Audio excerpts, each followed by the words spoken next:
for joining us for CBN NewsWatch. I'm Mark Martin. And I'm Caitlin Burke. Two major foreign policy moves coming from the Obama administration. The president announcing Tuesday that it's removing Cuba from the list of countries that sponsor terrorism. And he's agreed to give Congress a say in the Iran nuclear deal. It's a major step toward a more normal relationship with Cuba.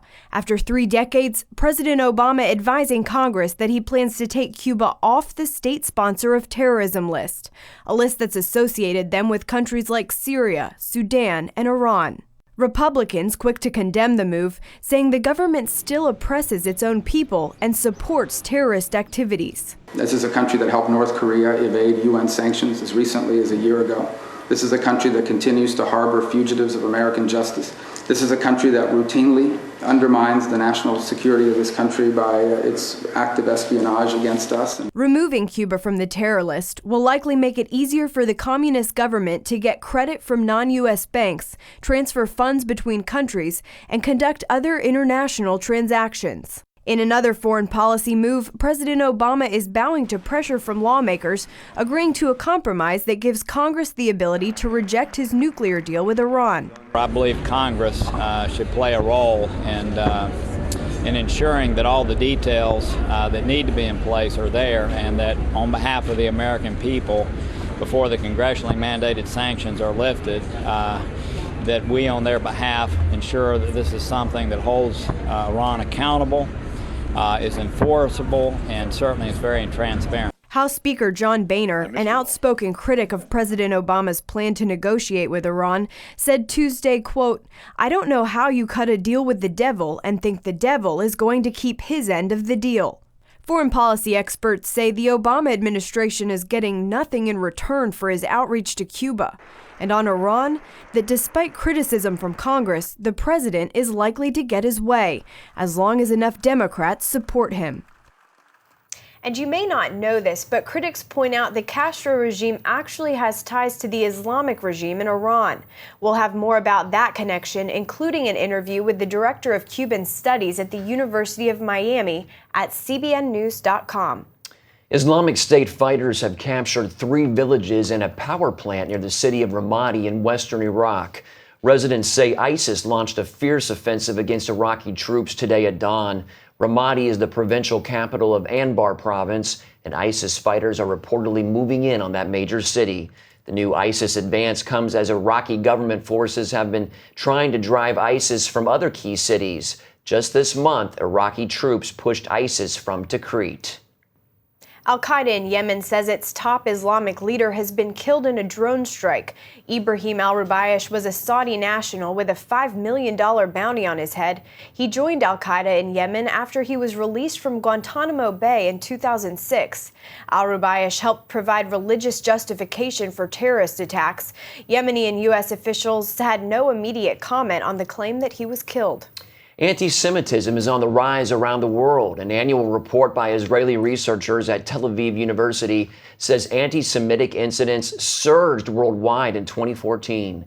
The study recorded 766 incidents, mostly in Western Europe, compared to 554 in 2013. That's a 38% increase.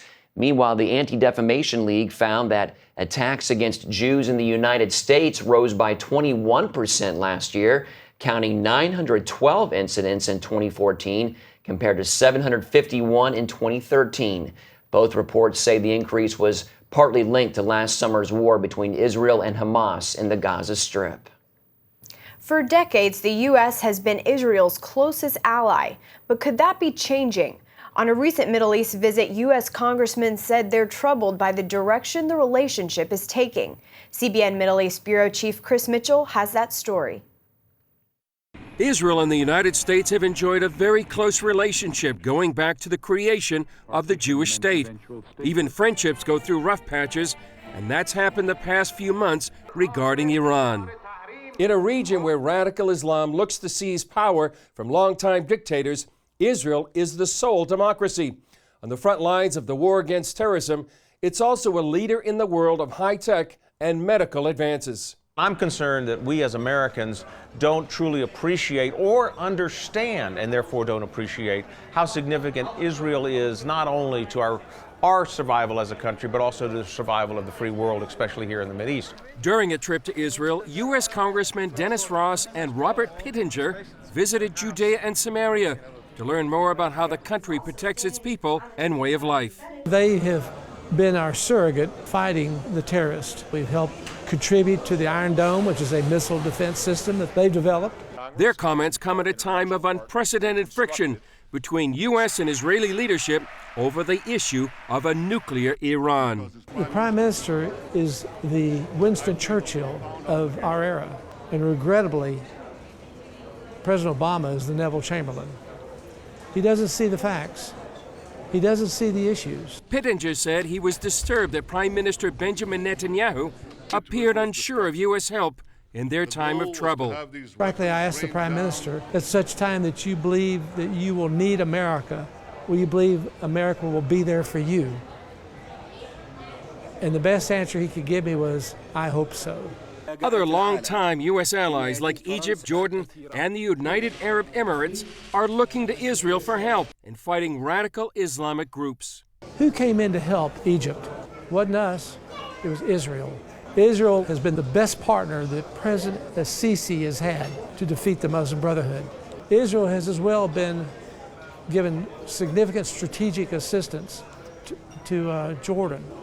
The congressman also agreed the U.S. could learn a lot from Israel. We don't understand what a resilient country that this is. Under enormous pressure and challenge from its borders, in the midst of that, they're one of the strongest entrepreneurial economies in the world. We can learn a lot about not only their commitment with the young people going into the IDF and having public service, we can learn a lot from their opportunities for economic development. We can learn a lot from their agricultural skills that they've honed and turned a desert into a very vibrant and successful agricultural arena. Chris Mitchell, CBN News, Jerusalem. The perils of religious minorities took center stage in Washington as speakers from around the world met to highlight Christian persecution in Pakistan. Advocates for religious freedom talked about Pakistan's history of Christian discrimination, whereas strict blasphemy law is in place. That law carries a penalty ranging from fines to death and targets mostly non-Muslim religious minorities. Congress has finally approved Medicare legislation with widespread bipartisan support. It permanently reshapes how Medicare reimburses doctors for treating more than 50 million elderly people. Late Tuesday, the Senate voted 92-8 to send the bill to the White House. President Obama says he is ready to sign the bill. Some health experts are concerned Congress is about to create what could be a death panel. Critics say a grading system called MIPS, or Merit-Based Incentive Payment System, would cause doctors to avoid treating the sickest patients. One of the big worries, though, is that it would produce policies that would cut costs, and it would do so sort of on the backs of the sickest patients. And that's kind of exactly what you're seeing here with MIPS. So in that way, I think it's very much a death panel-like a policy. And the bipartisan bill would restructure Medicare's payment system and grade doctors based on patient scores. Despite all the tax money Washington brings in, it's still spending more, causing the federal deficit to start rising again, hitting $430 billion this year. Although the deficits have dropped off from record levels over $1 trillion just a few years ago, the Congressional Budget Office predicts they will start climbing again. It says the annual deficits will add a total of $7.6 trillion to the national debt by the end of 2024. That would bring the national debt to more than $25 trillion. Today is tax day. Millions of Americans are busy trying to file their income taxes for the year. The Wall Street Journal took a look at just who pays how much in taxes. By far, the people who make the most money pay the overwhelming majority. Using data from the Nonpartisan Tax Policy Center, the Journal reports the top 20% of income earners pay 84% of the total income tax, and the top 1% pay nearly half, about 46% of all the income tax money that goes to Washington. The possibility of tax reform could become an issue in the upcoming presidential election. Coming up, we've heard rumblings from ISIS and Russia, but are we ignoring a much greater threat? Hear who's been targeting America behind the scenes after this.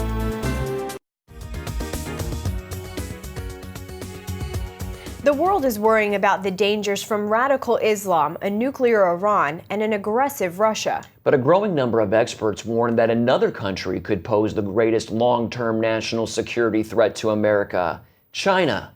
Gary Lane brings us that story. While America focuses its attention on the Middle East, China is flexing its military might and advancing cyber warfare technology. Columnist Bill Gertz has written extensively about what's happening in Asia. It's my view that China poses the greatest long-term strategic threat to the United States than anything.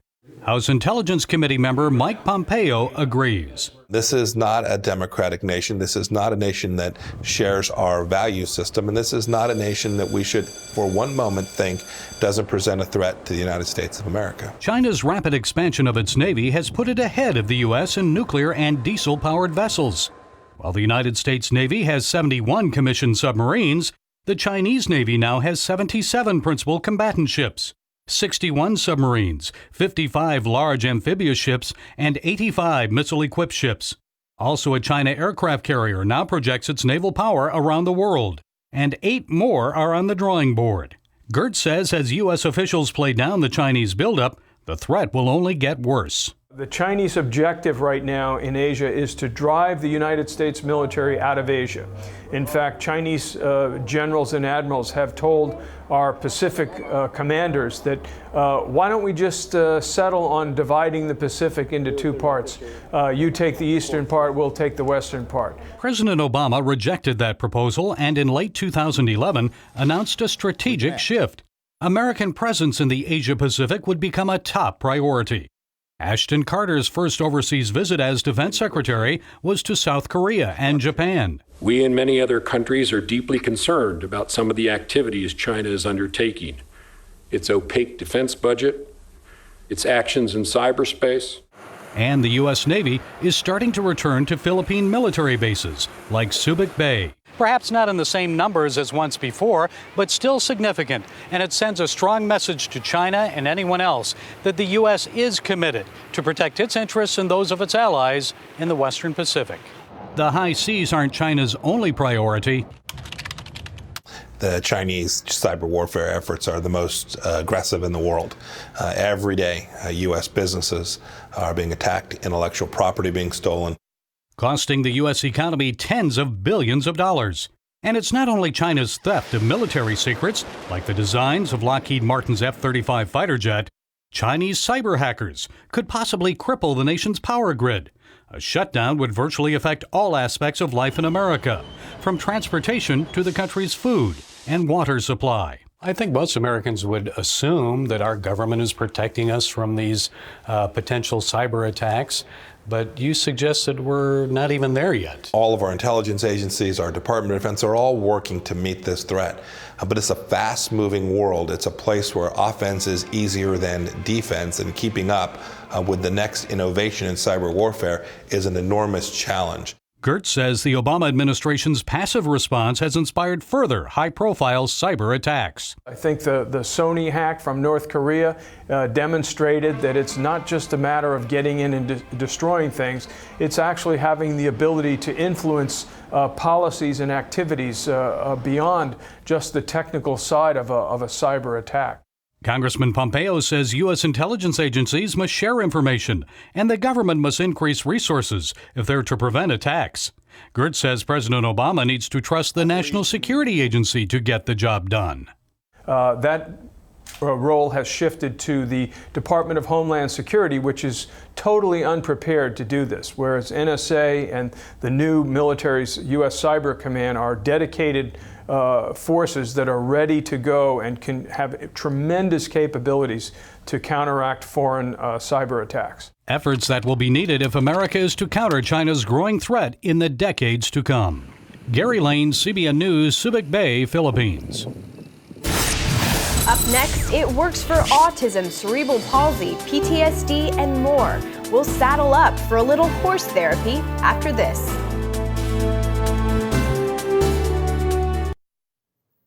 A school district in Spokane, Washington booted 143 students from school this week. It's because they weren't up to date on their vaccines. Washington state has some of the nation's strictest vaccination laws. Spokane Public Schools warned parents their kids would be removed from class if they didn't meet the deadline or complete a waiver. But it still came as a shock to some families. Jim Young had to leave work to get his son. He thought he was up to date, but the school said no. I got a call saying that they haven't got the records yet. I showed up and they said if I come down here, it can be done. So I said, fine. I just really want to applaud Spokane Public Schools for taking a stand and enforcing the Washington state immunization law. The city is offering free vaccine clinics throughout the week, and the law does allow some exemptions. Throughout history, they've been used for farming, transportation, racing, and even for battle. But over the last 50 years, horses have been helping humans in a very different way. It's called horse therapy. Lori Johnson brings us this remarkable story. Horses connect with people in a way no other human can. It's a bond that can even heal. You might not know it by looking at them, but these horses make excellent therapists for people with all kinds of issues. Like the cerebral palsy that keeps Ivy Kennedy in this wheelchair. When you get in the block, you're going to stop the horse and count to 5. When she's high atop Hopper, people look up at her for a change, which feels empowering. Whoa. Even though Hopper's taking the steps, Ivy gets to experience the sensation of walking, something most of us take for granted. 5-year-old Sophia suffers from weak core muscles because of her Down syndrome. Horseback riding strengthens them, which helps Sophia keep up in everyday life. Plus, coming here makes her happy and more open to trying new things. What do you do on the horses? Right. What do you tell the horses to do? Chloe's severe back injury means she can't move around much on her own 2 feet, but horse therapy gives her the freedom to do the things she otherwise couldn't. She can't run and jump and so on, so being on the horses makes her gives her that activity without the impact on her spine. Even autistic children come out of their shell. It's amazing to see a child who will not speak in any given week or reach out and hug their mother or hug their father.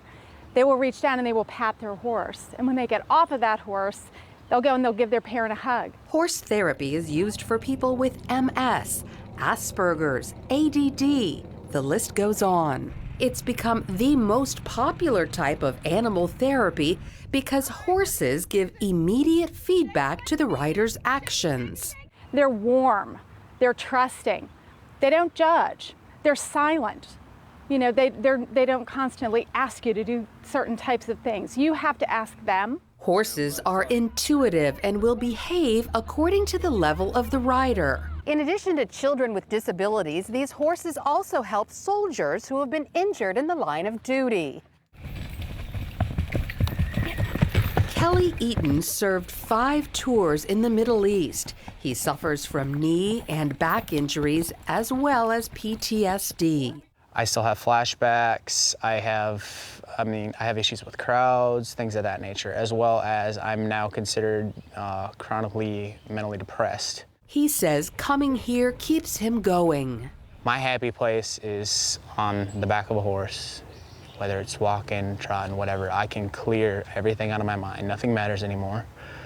Nothing ever happened. Every bad thing that I've seen in my life is gone. I mean, it's temporary, but this is my little bit of sanity. Horses teach people to control their behavior by mirroring the way a human feels.